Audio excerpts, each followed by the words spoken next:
Tenista brasileiro de 18 anos vence norte-americano e bate recordes na carreira.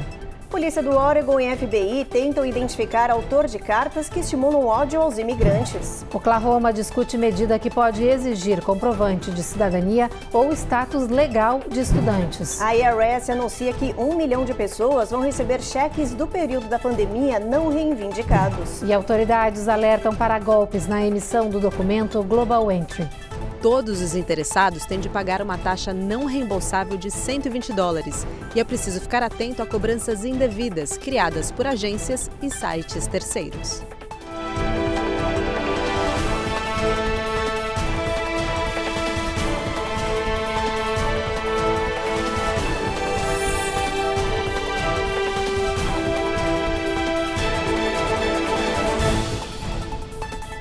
Olá, boa noite. Boa noite. Com as férias de final de ano, tem muita gente que está planejando aplicar para o programa Global Entry, que facilita o trânsito durante viagens internacionais de avião. Mas é bom ficar atento. Alguns sites estão cobrando taxas além das necessárias para tirar essa passagem VIP. Por isso, é preciso ficar atento. A Eloá Urazen explica tudo pra gente.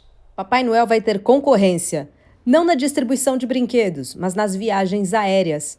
Dados da agência Airlines for America apontam que 54 milhões de passageiros vão usar e abusar dos aeroportos do país, um aumento de 6% em relação ao mesmo período do ano passado. Quem deseja evitar longas filas e esperas no processo de viagem pode apostar em serviços como o Global Entry, um programa administrado pela Alfândega e Proteção de Fronteira dos Estados Unidos que permite a viajantes pré-aprovados a passagem rápida pela alfândega dos aeroportos do país, por meio de faixas exclusivas e processamento acelerado. Ativo desde 2008, o Global Entry contabilizou cerca de 10 milhões de usuários em 2023, marcando um aumento de 22% em relação a 2022. Para fazer parte deste programa governamental e driblar as filas em aeroportos, é preciso ser cidadão americano, ser residente nos Estados Unidos ou ser cidadão de um dos países aceitos na iniciativa, como o Brasil. Brasileiros que desejam fazer parte do Global Entry enfrentam algumas etapas a mais do que cidadãos americanos e residentes permanentes. Todos os interessados têm de pagar uma taxa não reembolsável de $120 e é preciso ficar atento a cobranças indevidas criadas por agências e sites terceiros. Estamos na época de final de ano, época das festividades, férias escolares, época das viagens. Então tem que tomar cuidado com golpes, que tem como alvo os turistas e os viajantes. Um deles são de sites de terceiros que não são do governo e estão cobrando as junk fees, as taxas lixo, em cima de serviços que são do governo e que você, na verdade, não precisa desses sites terceiros. Entra direto no site do governo para se cadastrar em programas como Global Entry ou TSA Pre. Tenha certeza, então, que quando você digita o site, ele termina com .gov. Quando você está no navegador da internet, olha na barrinha, no endereço do website, tem que terminar com .gov. E no caso do Global Entry, que é especificamente o programa do Customs and Border Patrol, você tem que entrar no site, então, por exemplo, cbp.gov. A segunda dica para você se proteger contra esses golpes é você pagar as taxas com cartão de crédito. Porque na pior das hipóteses, se alguns dias depois você perceber que você caiu no golpe, você liga para a operadora do cartão e pede para estornar, para cancelar essa operação. Para conseguir o Global Entry, um cidadão brasileiro precisa primeiro fazer o cadastro online junto ao Trusted Traveler Program da Polícia Federal. Depois, é preciso dar entrada no Global Entry no site da Alfândega e Proteção de Fronteira dos Estados Unidos.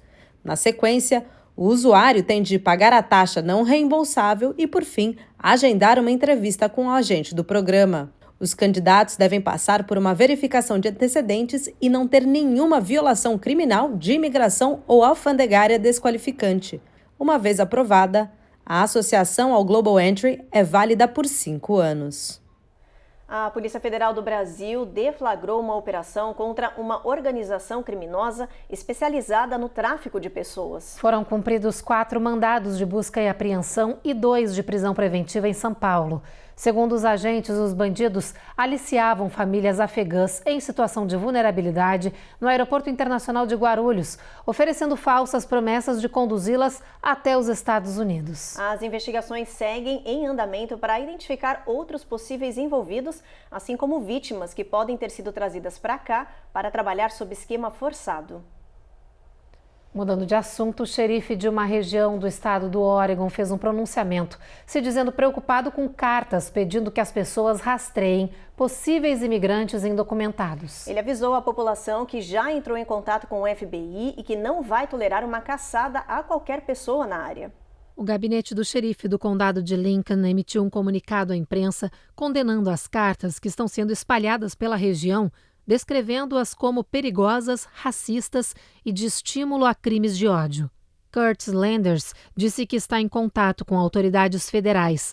O FBI já entrou no circuito para rastrear de onde estão partindo os panfletos e pediu que membros da comunidade que se sentirem fisicamente ameaçados relatem suas preocupações à polícia.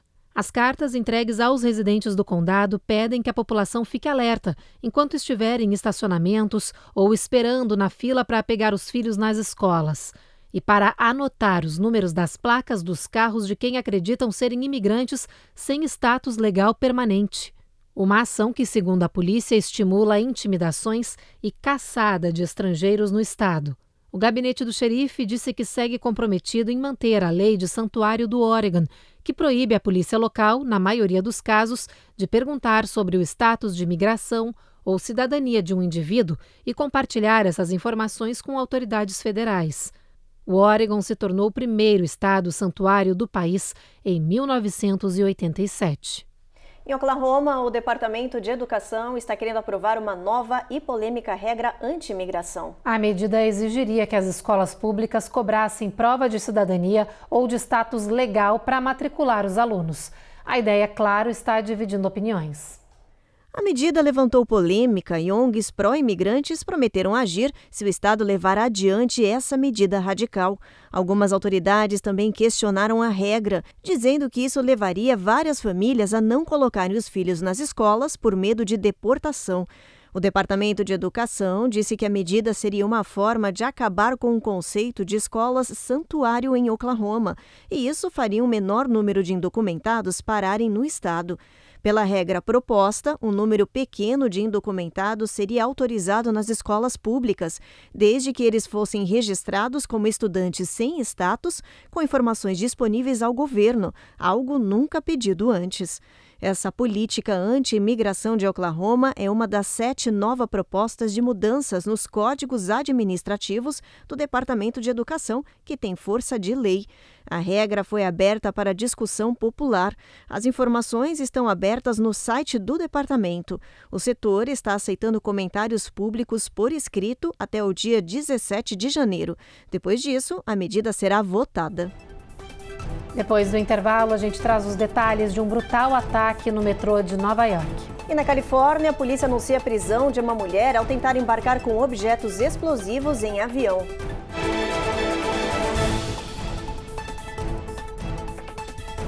Américas no ar.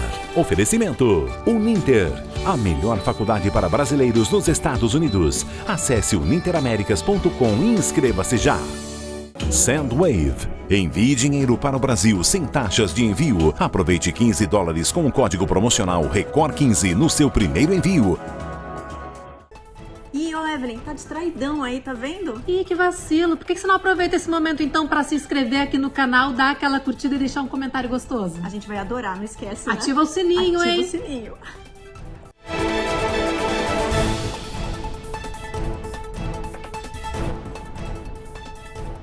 O presidente Joe Biden anunciou que está tirando 37 pessoas do corredor da morte para, de agora em diante, cumprirem penas perpétuas atrás das grades. Esses prisioneiros foram condenados por crimes como assassinatos ligados ao tráfico de drogas ou assassinatos de guardas, prisionais e outros presos. Mas essa decisão de Biden de perdoar penas de morte por condenações federais não inclui 3 prisioneiros que vão seguir aguardando execução. Eles cometeram crimes como tiroteios em massa e atos de terrorismo. São eles Dzhokhar Tsarnaev, um dos 2 irmãos responsáveis pelo atentado mortal à Maratona de Boston em 2013. Dylan Roof, um supremacista branco que cometeu um massacre vitimando 9 pessoas em uma igreja historicamente negra em Charleston, na Carolina do Sul, em 2015. E o terceiro é Robert Bowers, que matou 11 fiéis na sinagoga Tree of Life em Pittsburgh em 2018.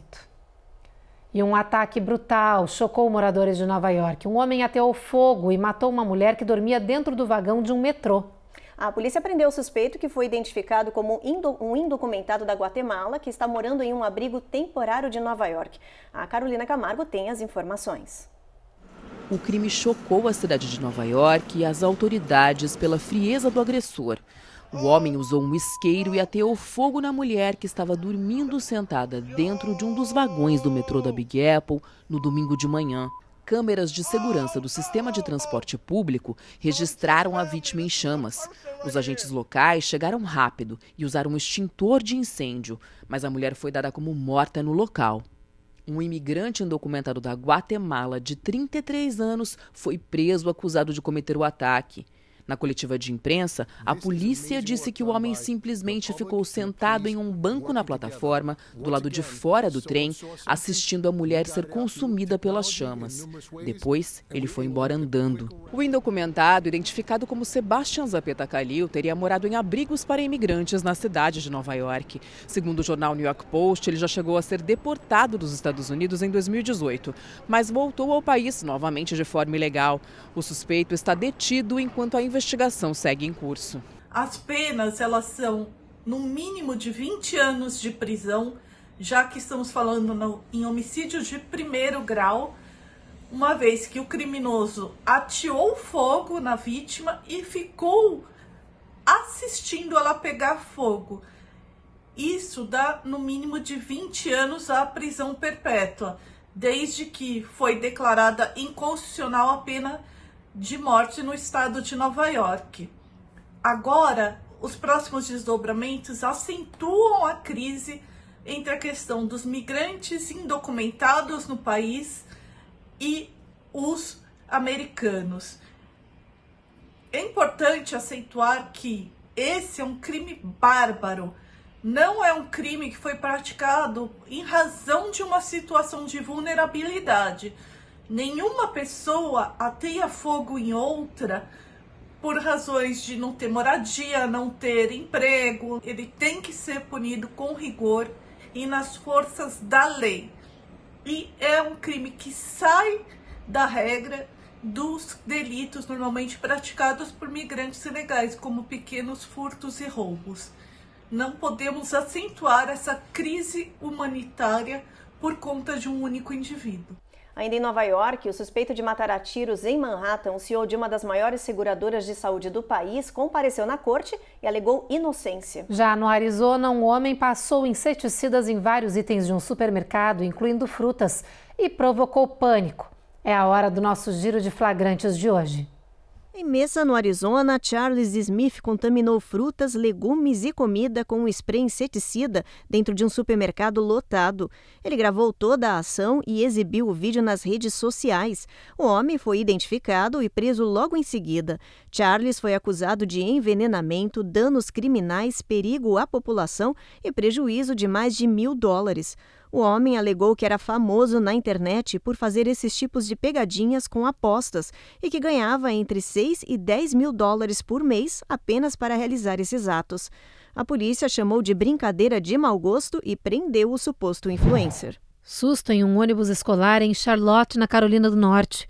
O transporte passava por um local onde acontecia uma intensa discussão. Quando alguns alunos se levantaram para olhar a confusão, tiros foram disparados. Os estudantes conseguiram se abaixar a tempo. 2 alunos ficaram feridos pelos estilhaços de vidro. A polícia disse que o tiroteio, que atingiu o ônibus com 30 alunos, aconteceu em uma área de venda de drogas.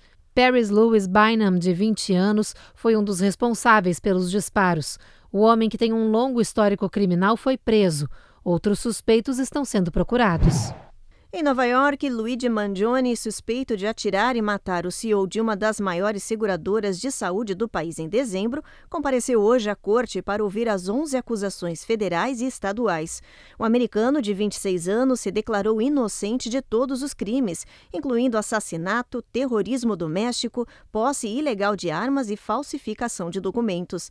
Especula-se que os promotores de New York, que acusam Mangione de assassinato de primeiro e segundo grau, queiram pedir a pena de morte. A polícia divulgou hoje a notícia de que uma mulher tentou embarcar na semana passada com 82 fogos de artifício facas, 2 armas de fogo e uma lata de spray de pimenta na bagagem de mão no aeroporto de Los Angeles, na Califórnia. A passageira, que não teve identidade revelada, foi presa e levada para interrogatório. A polícia lembrou que fogos de artifício não são permitidos de maneira nenhuma nos aviões e que armas, facas e spray de pimenta podem ser despachados, mas jamais na bagagem de mão. Depois do intervalo, a IRS anuncia que 1 milhão de pessoas vão receber cheques do período da pandemia não reivindicados. E tem um alerta para essa semana. Você sabia que o dia de Natal é o que registra o maior número de ataques cardíacos?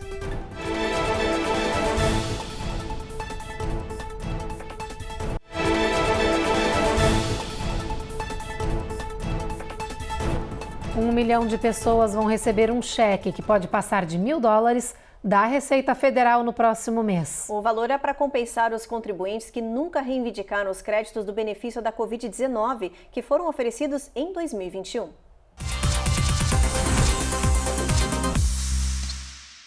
Os créditos vão ser depositados automaticamente e poderão chegar ao valor máximo de $1.400.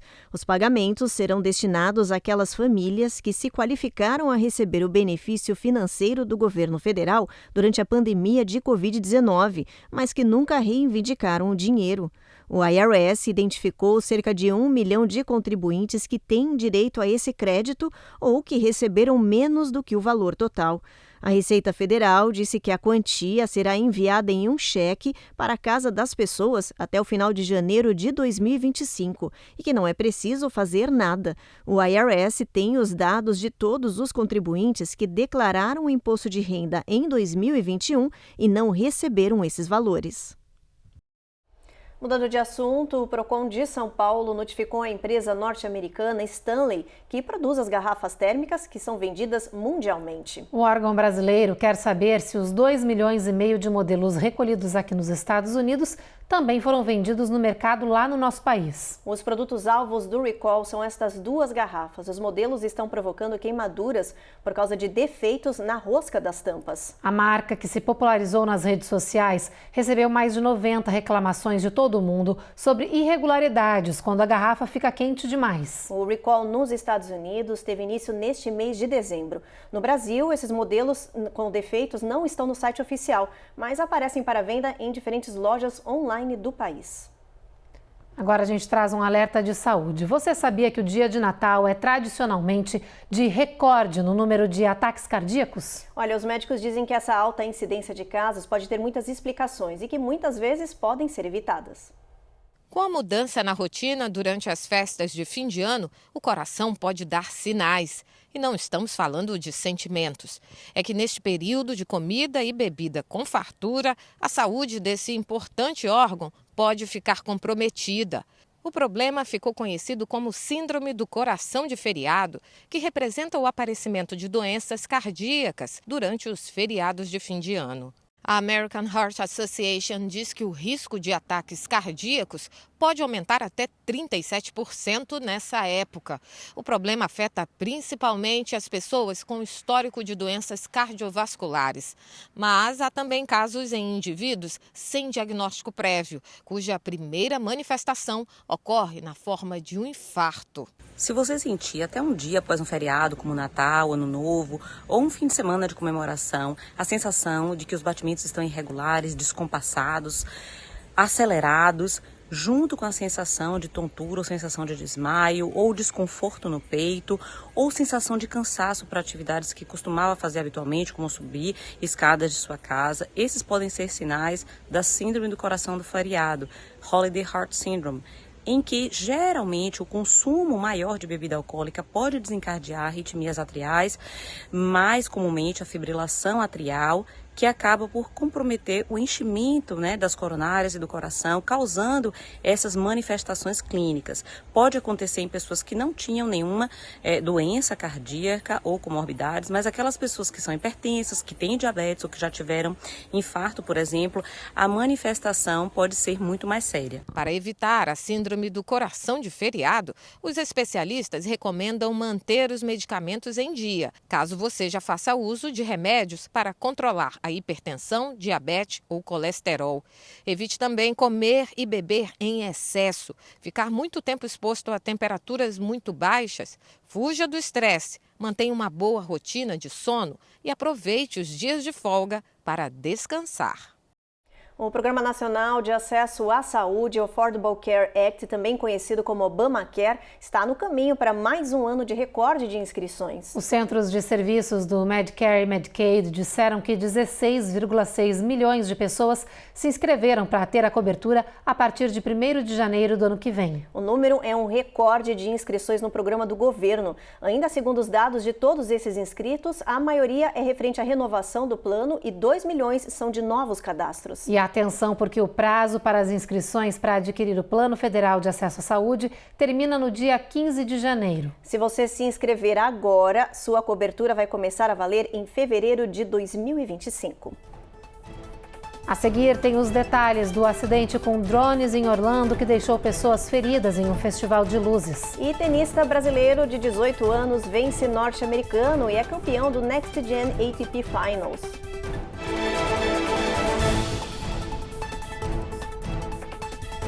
Américas no Ar. Oferecimento Uninter, a melhor faculdade para brasileiros nos Estados Unidos. Acesse uninteraméricas.com e inscreva-se já. Sandwave. Envie dinheiro para o Brasil sem taxas de envio. Aproveite $15 com o código promocional RECOR15 no seu primeiro envio.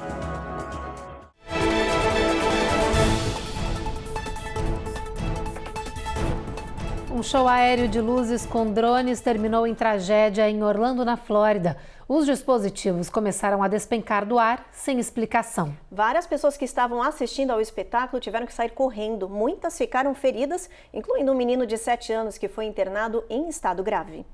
As imagens gravadas por espectadores mostram vários drones caindo durante a apresentação de luzes de Natal. Os equipamentos que deveriam voar em sincronia pareciam totalmente desgovernados. Eles começaram a colidir no ar e despencar em cima da multidão. Houve correria e desespero entre as famílias que estavam reunidas assistindo ao espetáculo aéreo na noite de sábado em Lake Eola Park, em Orlando. Várias pessoas ficaram feridas, incluindo um menino de 7 anos, que estava com a mãe assistindo ao show aéreo. O menino está internado em estado grave. A mãe postou esta foto na internet dizendo que o filho tinha sido atingido no peito com violência, afetando uma válvula cardíaca do coração. Ele foi submetido a uma cirurgia de emergência. O garoto também teve o rosto cortado pela lâmina do drone. A cidade anunciou que a empresa Sky Elements Drones, que comandava o show, teve dificuldades na operação do show coreografado e que as falhas do sistema provocaram a queda dos aparelhos. O voo conjunto de drones e show de luzes estão sujeitos à regulamentação da FAA, a Administração Aérea Federal. A agência revisa e fiscaliza os equipamentos, o software que controla os drones, configura as áreas restritas e mantém as pessoas a uma distância segura dos shows para garantir que ninguém fique ferido em uma situação igual a essa. A FAA abriu uma investigação para apurar a responsabilidade das falhas. Hora da previsão do tempo. Vamos dar uma olhadinha aqui no mapa, gente. Em Boston, amanhã, previsão de neve. Mesma coisa em Nova York. Em Washington, cai também uma pancada de chuva ao longo do dia. De Charlotte a Norfolk e Atlanta, previsão de tempo encoberto. Na Flórida, a mesma situação. Em Miami, ainda tem chance de trovoada máxima de 78. Em Houston, o sol nem aparece, mínima na previsão de 61 graus. Essa chuva segue em San Antônio, a gente tem um pouquinho de sol ao longo do dia, com mínima de 56, máxima de 78. El Paso, sol brilhando forte, máxima de 69, mínima de 41. Sol sem nuvens também em Albuquerque, com mínima de 32 graus. Em Phoenix, a máxima é de 77, mínima de 51. Los Angeles, a gente tem previsão de chuva ao longo do dia. Las Vegas, tempo encoberto, com mínima de 48. Em São Francisco, o sol nem dá as caras por lá, tem chuva ao longo do dia também, com mínima de 45, máxima de 58 graus. E o campeonato da Liga Mundial de Surf ao redor do mundo terminou com os brasileiros bem qualificados no ranking global. Com Ítalo Ferreira em segundo lugar, Iago Dora e Gabriel Medina em sexto e sétimo. Mas o que pouca gente sabe é que por onde eles passam esse campeonato, realizando disputas de surf, o WSL realiza também iniciativas de limpeza do oceano. 4.500 voluntários realizaram ações na terra e no mar em mais de 53 mil hectares em diferentes locais por onde a Liga passou este ano. Eles limparam as praias e ajudaram na recuperação de mais de 110 mil recifes de corais. Essa ação foi feita em lugares costeiros como Brasil, Austrália, Tahiti, Portugal e Estados Unidos. Há mais de 10 anos, eles realizam ações de sustentabilidade em todas as etapas mundiais, além de fazer parcerias com comunidades locais, indígenas, surfistas, ONGs locais para projetos ambientais. Neste ano, o Programa das Nações Unidas para o Meio Ambiente reconheceu o WSL como um importante ator para a restauração de ecossistemas. E do surf a gente vai para o tênis, porque o atleta brasileiro que venceu o US Open Juvenil no ano passado aqui nos Estados Unidos terminou o ano com mais uma conquista. Pois é, o jovem de apenas 18 anos acaba de ganhar um prêmio milionário com o título do Next Gen ATP Finals após bater um norte-americano. João Fonseca é o primeiro sul-americano a vencer o torneio e entrar para a lista dos mais jovens a levar o título do Next Gen ATP Finals. Ontem ele venceu o norte-americano Learning Tien, de 19 anos, por 3-1. O tenista, nascido em 2006 no Rio de Janeiro, ocupa a posição 145 no ranking mundial de tênis. O brasileiro é o atual campeão do US Open Juvenil. Agora, ao terminar o torneio em Jeddah, na Arábia Saudita, invicto, com 5 vitórias em 5 partidas, ele levou a taça de campeão e mais de 3 milhões de reais como premiação. Nas redes sociais, ele disse que também ganhou um outro presente, um reencontro com Rafael Nadal, seu ídolo no esporte, um dos maiores tenistas da história. I know there's an ingredient, but how you did to have the gana, la gana que tienes siempre in all your matches, during all your career, do your best. Aliás, com o fim do torneio, foi o próprio Nadal que fez questão de conversar com os jovens talentos, promessas do tênis no futuro e dar alguns conselhos. E claro, ele acabou ouvindo elogios dos fãs, como o João, que tem ele como uma grande inspiração. Get used to this. This is only the beginning. E o Jornal Américas no Ar de hoje está terminando. A gente espera vocês novamente amanhã e você fica agora com mais um capítulo de Rico e Lázaro. Boa noite. Boa noite.